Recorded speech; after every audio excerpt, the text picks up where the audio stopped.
সেটাই তো বললাম, ইটা মানে ধুতে হয় না। আবিরের মাংস মাখানোটা দেখো, তেল জল সব একসাথে, জলটা ফেলা হয়। মাংস দিয়ে চলে এসেছি, এদিকে হচ্ছে গিয়ে গৌরব। আমরা এখন সব ছাদে যাচ্ছি, সব জিনিসপত্র নিয়ে। গান, মাংস রান্না।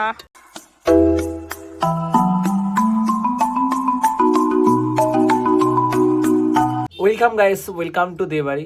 শীতকাল, বছরের শেষ, পিকনিক তো সবাই করছে। আর 31 আমাদের পিকনিক হবে, সব জায়গাতেই কম বেশি হয়, 25 তারিখ হয়। সো আজকে আমরা পিকনিক করছি। তো এখন সন্ধ্যাবেলা যাচ্ছে, বন্ধুরা মিল পিকনিকটা করছি ফ্ল্যাটের ছাদে এখানে। সো এখন যাচ্ছি মাংস আনতে, 12 জন মতন হয়েছে। সো চলো, অনেকদিন ধরেই করবো করে ভাবছি, রোজই ক্যান্সেল হচ্ছিল, আজকে ফাইনালি হচ্ছে। সো চলো। সো আমি আর বনি এখন বাজারে যাবো। আমি আর বনি না, আমরাও যাচ্ছি। তো যাবি? চল তাহলে। 12 জন টোটাল, 12 জন বলছি। দাঁড়া, জমের ঠান্ডা লেগেছে তো তোর রে। আরে বাইকে ছিলাম এতক্ষণ, তুইও বুঝবি এক্ষুনি। চ 4 কেজি 245 গ্রাম মাংস নেওয়া হয়েছে, 165 টাকা করে। এখন এসছি রসমার দোকান থেকে প্লেট নিতে। এখানে অনেক রকম আছে, কম দামাটা নিতে। কে আছে দোকানে কাকু? কম দামা প্লেট কোনটা গো? এটা কত করে? 20 টাকা। কটা থাকে এটা বানি দাদা? 20 পিস। এটাই সবথেকে কম দামা, এটাই সবথেকে কম দামা, 20 পিস থাকে, 20 টাকা। এটাই নিয়ে নি। আর এটা কত? দরকার নেই, এটাই ঠিক আছে। এই সবজির দোকানে টমেটো আর কয়েকটা জিনিস লাগবে, সেগুলো নেব। টমেটো কত করে? আর কাঁচা লঙ্কা? Half kilo 40। 4 কেজি মাংসতে কতটা টমেটো লাগবে গো? 500? তাহলে 500 দাও। টমেটো কত? টমেটো হচ্ছে 40 টাকা। 500 দিয়ে দাও কাকিমা। হ্যাঁ 500 দাও। আর 1 কেজি পেঁয়াজ দাও। পেঁয়াজ কত করে? দিয়ে দাও 1 কেজি। 1 কেজি পেঁয়াজে হবে না, 4 কেজি মাংস 1.5 কেজি পেঁয়াজ লাগবে না? 1.5 কেজি নে। আরে না রে, 1 কেজি দিলে গ্রেভিটা হবে না, তুই জানিস না, 2 কেজি লাগে। আমি তাই তোকে 1.5 কেজি বলেছি। এখান থেকে সব নিয়ে নিয়েছি, টমেটো, পেঁয়াজ, আদা, রসুন, কাঁচা লঙ্কা। এখানে মোট 185 টাকার জিনিস আছে। দীপকদার দোকানে এসেছি আলু আর তেলটা বাকি আছে, ওটাই নিতে। 4 কেজি মাংসের জন্য বলছে 500 তেল নিতে। আপাতত নিই, দেখা যাক, মনে হয় না হবে, হতেও পারে, 600-700 লাগে।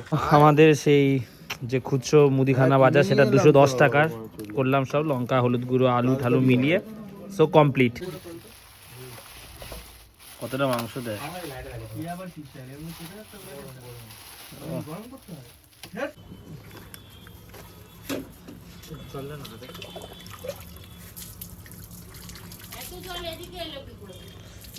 কত জল এখানে? তুমি বালতিটা রেখেছো, বালতিটা ভর্তি হয়ে গেছে, জলটা পড়ছে না। এটা এটা সব মাংসের মধ্যে ঢেলে দে। এর মধ্যে ঢাললাম, ঢেলে জল দিয়ে ভালো করে ধুয়ে ওর মধ্যে তুলে না।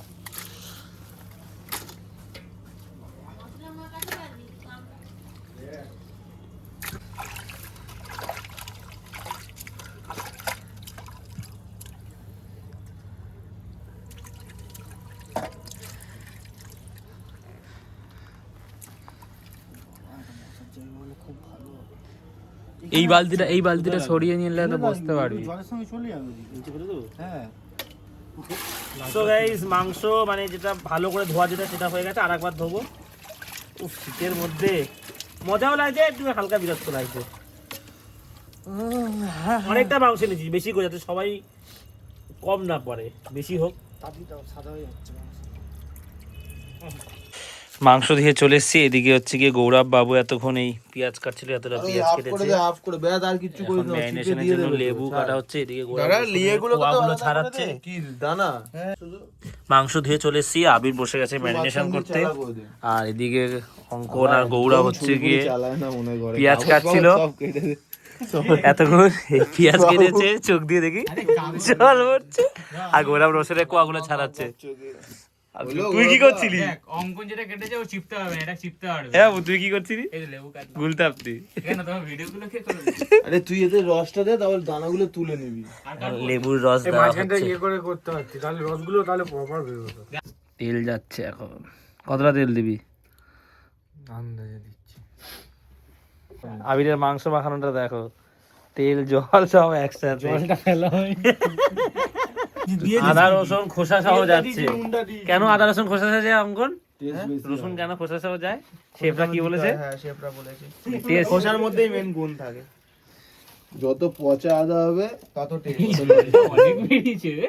আর লেবু হ্যাঁ সিরিয়াস। হ্যাঁ পেঁয়াজ নেবি? আরে জল তাহলে কিছু হবে না। লঙ্কা হান্ডি স্টাইলে বানিয়ে দিবি সব তেলে ড্রাইভার স্টাইল। কত জল, লঙ্কা ফঙ্কা কিছু ধুতে চাইছে না, না ধুয়ে দিয়ে দিচ্ছে। না না খোসা ফোসা কিছু ছাড়ানো হয়নি, বলছে এরম নাকি ভালো হয়। না না খোসা সহ খেয়েছিস এর আগে? টেস্ট হয় না? হ্যাঁ গোটা রসুন তো দেয়, ধুয়ে নিয়েছি তো ভালো করে। তুই আরো লঙ্কা দে। আর লঙ্কা লাগবে না, লঙ্কা গুঁড়ো যাবে। 100 লঙ্কা তুই তো তুলে দিলি আবার কিছুটা। লঙ্কা গুঁড়োটা মিক্স বলছে কি বল জানিস, বলছে 50 লঙ্কা দাও, দোকানদারকে বলছে। তুই এত কেন চাপ নিচ্ছিস? করিস না নিয়ে ঝগড়া হচ্ছে। পেঁয়াজ না বাজলে হয় না। কই দাও হান্ডি মাটন ফাটন না ধুলেও হতো, যত যেভাবে ধোয়া হয়েছে। যথেষ্ট, আর কত দেবে? দাদা ভাই ডান্ডি ফান্ডি সব চলে গেছে। এই একটাই আছে। চলে গেল আদা রসুন আর কাঁচা লঙ্কার পেস্ট। ধুয়ে নিতে পারিস, কোনো অসুবিধা নেই। হলুদ পুরো সব দিয়ে দে একেবারে। হলুদ পুরোটা দিয়ে দে। এই পুরো হলুদ দিস না। পুরো হলুদ দিস না, হলুদের গন্ধ বেরোবে। ভট সব দিয়ে দে। ব্যাস আর মাখা আগে। ব্যাস স্যার। ছেড়ে দে। বনি কাঁচা লঙ্কা যাবে কিন্তু বনি দিস না, ঝাল হবে না। এবার এর মধ্যে দিয়ে দে। তোর মাথাটা একটু খারাপ আছে। পেঁয়াজটা ভালো করে মাখিয়ে নি। দিয়ে দে। ওই দিয়ে দে না ভালো করে। কি মাথা খারাপ। না পেঁয়াজ দেয়, পেঁয়াজটা তো ভাজবি। আর হলুদ লাগবে না। ওই কাশ্মীরি লঙ্কার গুঁড়োটা তো দিবি। উলো মাখা। ওটা আবার এখন দিয়ে দিস না।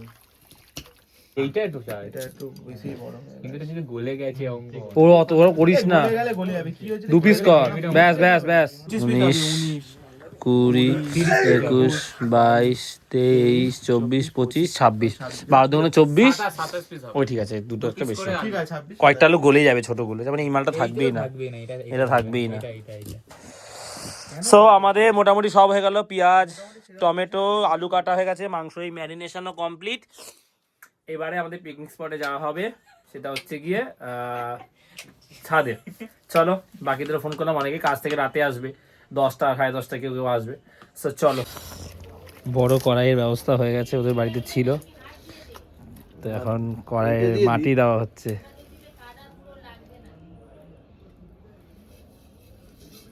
সাবান গুঁড়ো দেওয়া হচ্ছে।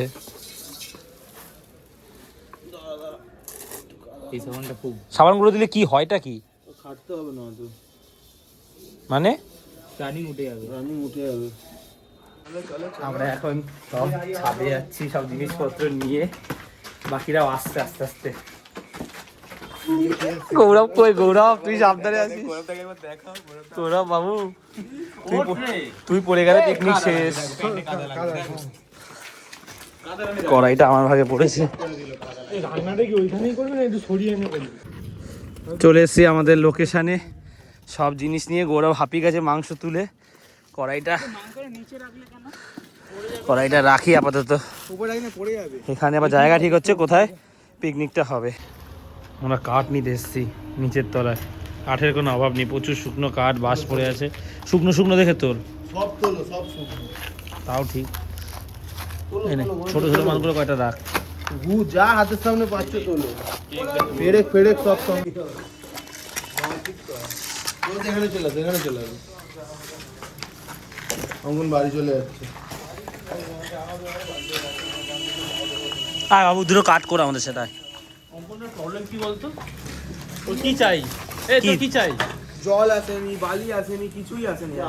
কাঠ নাও হয়ে গেছে, এবার বালি নেবো, কারণ বালিটা পেরে তারপরে রান্নাটা হবে। সো এখানেই বালি আছে, নিচে আর যেতে হবে না, এই বালিটাতেই হয়ে যাবে। এখান দিয়ে বালি নিয়ে নেবো। এর বস্তাটা খোল না আগে। আরে মুখ ওই দিকে না, মুখটা খোল।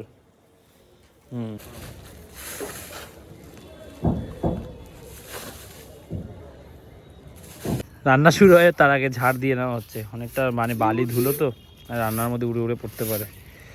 এদিকে দাঁড়িয়ে আছে, ও মাংস নিয়ে দাঁড়িয়ে আছে। গৌরব ওখানে, এখানে এটার মধ্যে কি আছে? পেঁয়াজ নিয়ে দাঁড়িয়ে আছে।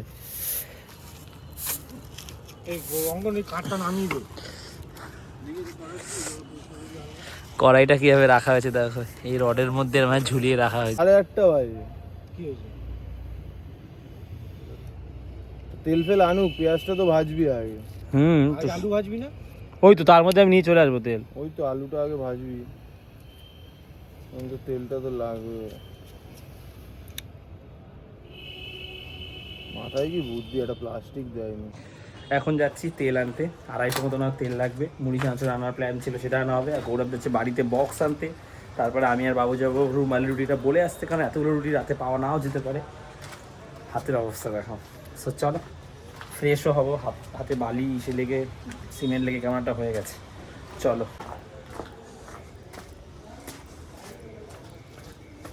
জল নিতে এসেছিলাম, দেখো অবস্থা দেখো, 20 লিটার দাও, ক্যাপটা মুখে আটকানো নেই, আমি ভিজে যাচ্ছি। ওই উপরে তোলা হবে, এরা সন্ধ্যাদি কোনো কাজ করে, এদের উপর দায়িত্ব পড়েছে এটা।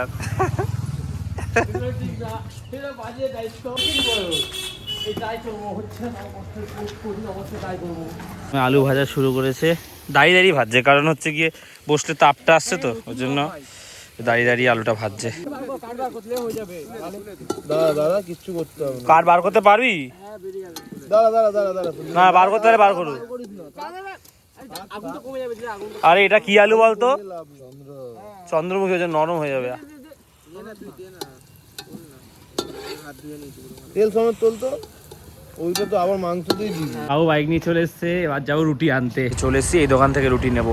ছাদে ওঠাটাই খুব স্ট্রাগেলে, 4 তলা তো, আমি নিয়ে 3-4 বার ওঠা নামা করছি, হাঁপিয়ে গেছি। গান, মাংস রান্না, আলাদাই একটা পরিবেশ। নাহলে রান্নির লোকের মতো কর না, শুধু মাঝখানটাও নাড়ি দে। ওরকম না, মাঝখান তুই ঢুকিয়ে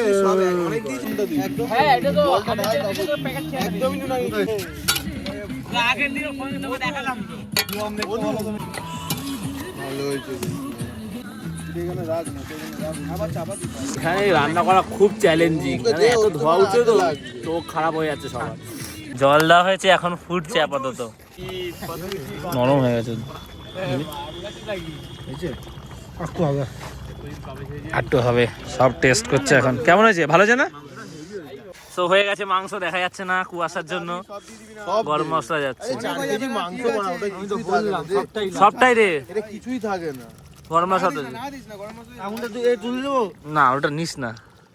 কেন রে, একটু খাই। কেন, 27 পিস তো। ও আমাদের মাংস রান্না কমপ্লিট, জানি না কালারটা দেখা যাচ্ছে কিনা, মানে ধোয়ার জন্য হয়ে গেছে। এটা দেখো জাস্ট কি দারুণ লাগছে, মনে হচ্ছে লাভা, মনে হচ্ছে না, তারপরে হচ্ছে কি মাংসের মতো হেভি হয়েছে, হেভি কালার হয়েছে। অনেকটা তাপ, ওই জন্য বার করে দিচ্ছি। রুটি আনতে যাচ্ছি, 10টা বাজে, ঠান্ডায় মনে হচ্ছে জমে যাচ্ছি। এমনিতেই বেশি ঠান্ডা পড়েছে, তার মধ্যে বাইকে যাচ্ছি, এরকম হাওয়া দিচ্ছে। রুটি হচ্ছে, আমরা তারা 10টা বেশি নিচ্ছি, গরম গরম করে দিচ্ছি। 20টা করে আছে, টোটাল 4টে প্লাস্টিক। শেষি কোল্ড ড্রিঙ্কস নিতে, বনিদের বাড়িতে হাতা নিয়ে নিয়েছি, কোল্ড ড্রিঙ্কসে নে আজ 13টা গ্লাসও নিয়ে নিয়েছি। খেতে বসে গেছে, 10:30 বাজে, এবারে সার্ভ করা হবে। ফাইনালি খেতে বসেছি, সবাইকে দেওয়া কমপ্লিট, সবাই খাচ্ছি একসাথে। চলো চলো খাওয়া যাক। কোথায় ওর, আর আমার সারা গায়ে কাদা মেঘে। পিকনিক শেষ, সবাই এই বাড়ির উদ্দেশ্যে রওনা দিয়েছি।